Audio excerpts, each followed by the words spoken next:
Todas las profesiones tienen riesgos y los músicos, específicamente los flautistas, no son una excepción. En este video vamos a compartir información sobre algunas enfermedades y lesiones que pueden llegar a generarse al estudiar la flauta traversa.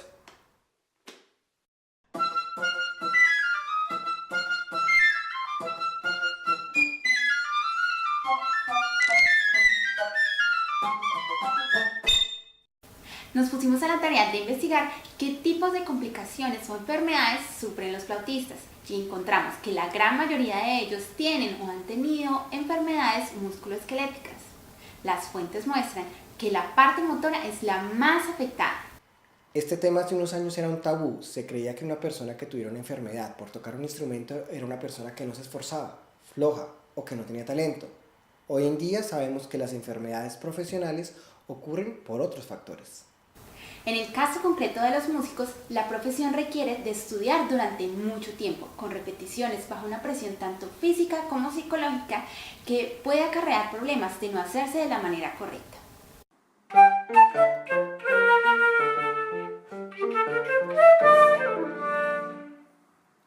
En diferentes encuestas encontramos que entre el 42 al 95% de los flautistas encuestados han sufrido o sufren de alguna molestia por tocar flauta.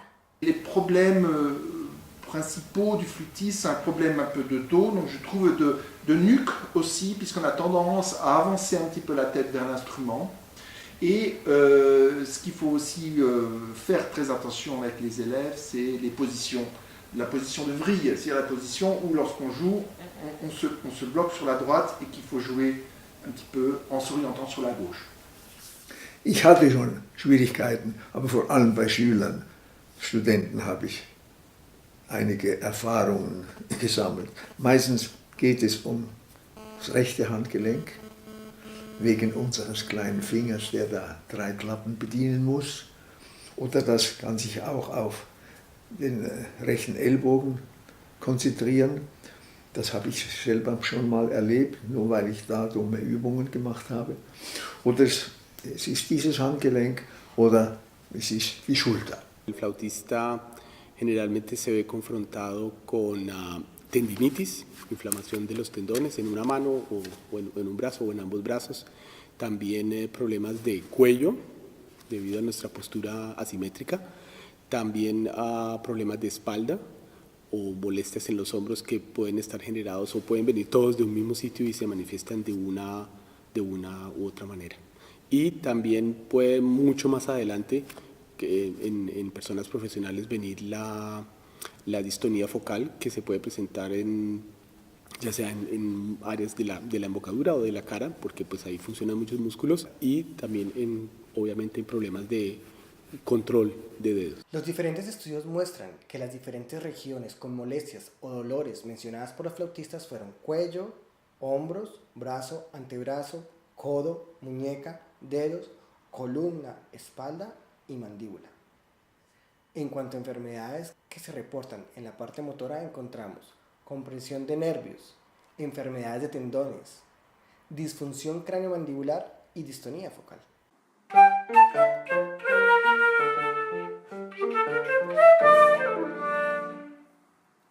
Las compresiones de los nervios y las enfermedades en los tendones que padecen los flautistas se dan frecuentemente por inflamaciones que comprimen los tendones o los nervios.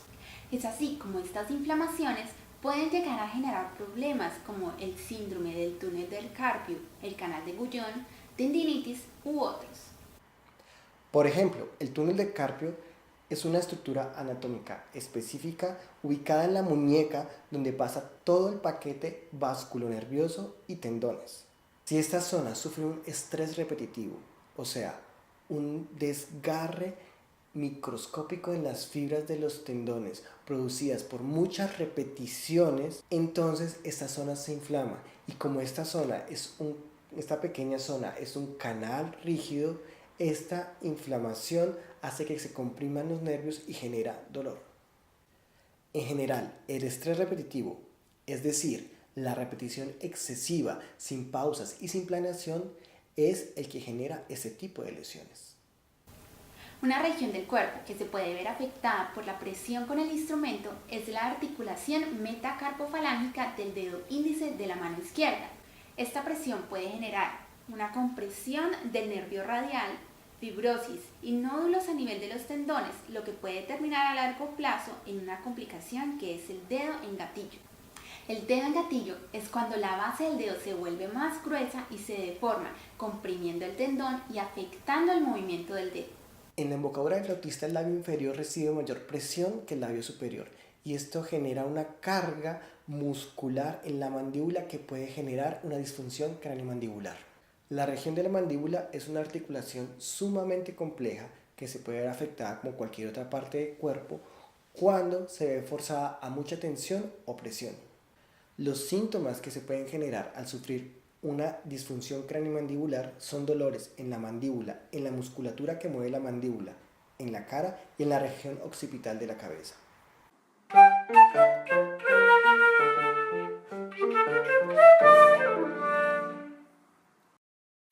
Was ist der Grund dafür? Der Grund dafür sind kleine Verkrampfungen, die sich wiederholen. Verkrampfungen, die wir gar nicht bemerken selber. Wir merken es nicht, aber wenn wir 1000-mal dasselbe machen, dann gibt es eine Krankheit. Oder durch dauerhafte Verkrampfung. Also eine ganz kleine Verkrampfung vielleicht hier, wir denken an den Ton und machen hier ein bisschen Anspannung. Wenn wir das 2 Stunden lang machen, dann wird man krank.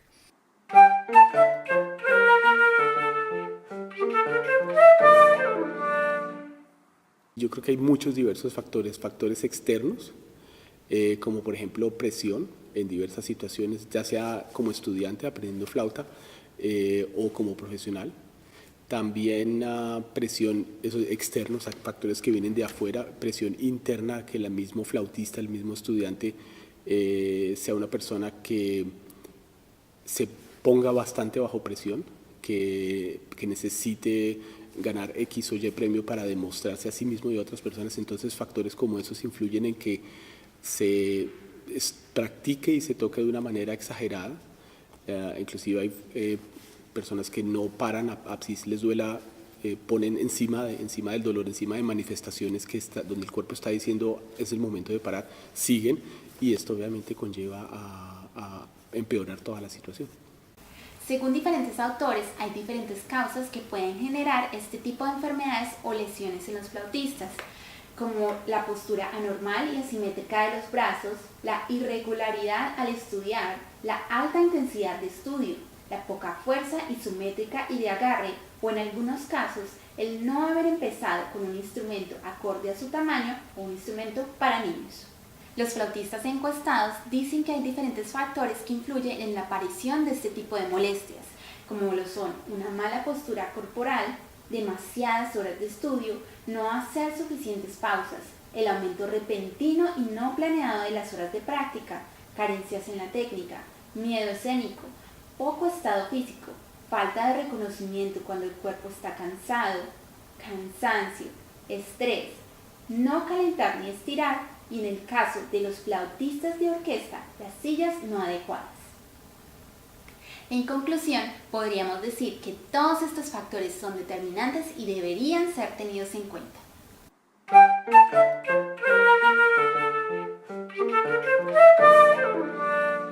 Al estar lesionado, los médicos y especialistas recomiendan tener un tratamiento específico donde haya descanso, antiinflamatorio o termoterapia. De ser necesario, los médicos recomiendan una férula para mantener la zona afectada fija y que no se compriman tanto los nervios. Si no se inmoviliza, el proceso inflamatorio va a seguir allí y no se van a poder recuperar las fibras afectadas. Además, es obligatorio revisar cuáles fueron los factores que generaron la lesión. La distonía focal es una enfermedad neuronal que afecta el control de los movimientos en un área particular del cuerpo cuando se realiza una tarea específica, en el caso de nosotros, al tocar el instrumento. Esta enfermedad se caracteriza por contracciones largas e involuntarias que pueden conducir a posturas anormales que interfieren con el rendimiento de la motricidad fina. La distonía focal en instrumentistas de viento es una enfermedad que afecta entre el 1 y el 2% de ellos y se genera después de más o menos 10 años de práctica intensiva, es decir, alrededor de 10.000 horas de estudio. Generalmente, esto solo afectará a profesionales. Los síntomas de la distonía focal son muy sutiles y en la primera etapa pueden ser los siguientes. Dificultad al hacer cambios rápidos como por ejemplo trinos. Pequeñas irregularidades en pasajes rápidos y la sensación de que los dedos se quedan pegados a las llaves del instrumento. Levantar los dedos de forma involuntaria. La tensión constante en el antebrazo o en la embocadura en el caso de una distonía en esta zona. Ya en una etapa avanzada se puede producir una flexión o un estiramiento involuntario de los dedos individuales o incluso llegar a posturas incontroladas de la muñeca. En la distonía de la embocadura, a menudo los síntomas son temblores en los labios y la mandíbula. Aunque el dolor no hace parte de los síntomas, los dolores pueden aparecer como resultado de las contracciones musculares generadas por la enfermedad. Los factores que pueden contribuir a una distonía focal en músicos son un aumento repentino en el tiempo de práctica, una predisposición genética. Hasta un 36% de los casos presentan esta misma enfermedad en la familia. La exigencia excesiva para tocar pasajes con muchísima precisión, complejidad y virtuosismo. La sobrecarga crónica, en particular el dolor crónico. Un daño previo en los nervios y una tendencia en la ansiedad. Para diagnosticar la distonía focal en músicos, siempre se debe hacer un examen clínico, una investigación con el instrumento y un diagnóstico psiquiátrico y neurológico completo. El diagnóstico de la distonía focal en músicos siempre debe ser realizado por un neurólogo.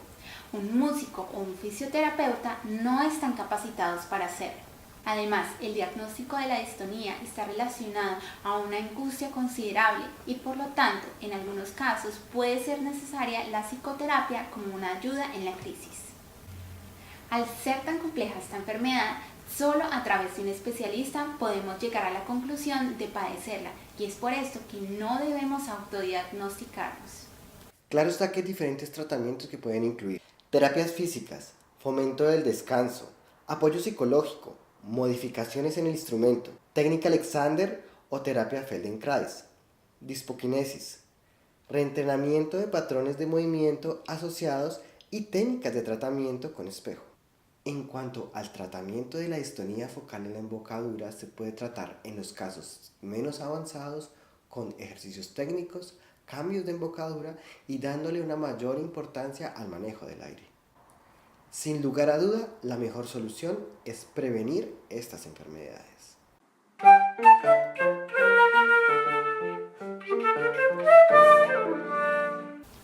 Ahora viene la pregunta, ¿qué podemos hacer para prevenir este tipo de enfermedades? Hay diferentes aspectos que se deben tener en cuenta para prevenir estas enfermedades o lesiones. Mais je fais quand même très attention à ces conditions de jeu, c'est-à-dire à la position. Hein. Lorsqu'on joue en face au pupitre, on oriente la chaise un petit peu de côté. Voilà, pour pas devoir se bloquer comme ça sur la droite, mais de jouer finalement l'axe de la flûte et des épaules est un petit peu sur la gauche par rapport à l'axe du bassin. C'est-à-dire que la chaise elle est toujours un petit peu par rapport au pupitre, elle est toujours un petit peu tournée. Voilà. Là, ça évite des tensions et des douleurs au niveau du dos et au niveau de la nuque.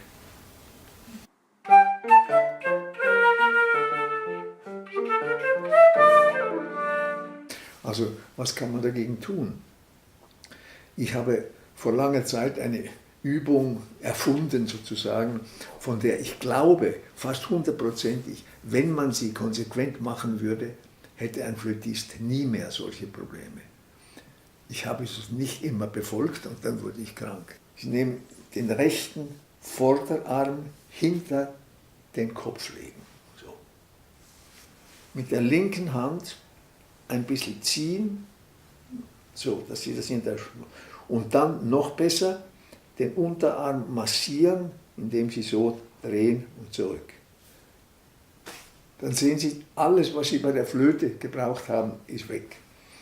Der linke Arm, hier ziehen und massieren und dann sind Sie für Flöten wieder bereit. Also diese Übung kann ich empfehlen. Ich glaube, mit der kann man verhindern, dass irgendwas passiert, weil alles kompensatorische Bewegungen, Muskelbewegungen sind. Yo recomendaría evaluar, o sea, estar muy atento de cómo practica uno, ya sea obviamente que el profesor de uno controle la postura, por ejemplo, controle ciertas tendencias que pueden llevar a tensiones exageradas. Por otro lado, sin profesor uno puede, por ejemplo, grabarse hoy por día. No es difícil con cualquier celular, donde uno pueda controlar cómo está tocando, que uno observe lo que está haciendo. Y recomendaré también, para evitar esto, a practicar, aprender el repertorio con tiempo. O sea, eso se genera también para mí en parte por eso, por hacer todo demasiado en corto tiempo, entonces la presión aumenta y no hay tiempo de que la obra se asiente bien, de que las cosas técnicas se maduren y se procesen. Entonces un muy buen método de práctica es importantísimo para evitar esto. Los especialistas recomiendan una buena metodología de estudio en la que siempre se tenga en cuenta el bienestar corporal, revisando constantemente la postura y si aparecen molestias o dolores durante o después de tocar flauta. Programar calentamientos, pausas y estiramientos en el estudio. Complementar con actividades que nos enseñen a manejar los niveles de tensión en el cuerpo, como técnica Alexander, yoga, Feldenkrais y otras técnicas complementarias como entrenamiento mental. Además, es importante hacer ejercicio físico y realizar actividades extras a la música que nos ayuden a bajar los niveles de tensión en el cuerpo. Se recomienda interpretar la profesión del músico como un deporte de alto rendimiento, donde hay entrenamiento y hay descanso, donde el descanso es igual de importante que la etapa de entrenamiento y no se debe sobreesforzar para llegar rápidamente a un nivel máximo, sino en vez de eso hacer una programación para que cuando lleguemos a ese punto máximo también después haya una etapa de recuperación. Si hay dolor, hay que parar de inmediato porque esto significa que algo está pasando y se debe analizar técnicamente qué es lo que está sucediendo para corregirlo y después hacer una rutina más suave. Para ello se debe hacer un entrenamiento progresivo, donde hay un calentamiento y una preparación para llegar a los picos máximos de rendimiento.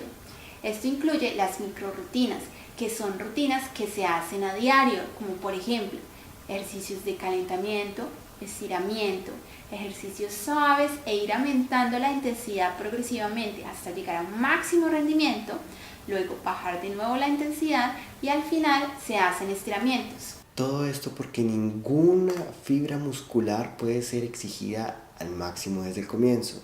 Debe exigirse de manera progresiva, donde una primera etapa de 20 minutos sea leve y una siguiente etapa puede ser más compleja, ya que si no se hace este proceso y se exige a las fibras mucho más de lo que ellas dan, puede generarse en las lesiones. La idea de divulgar esta información no es generar miedo o terror con respecto a las enfermedades, al contrario, es dar las herramientas básicas para poder prevenir estas dificultades y continuar con el estudio de la flauta.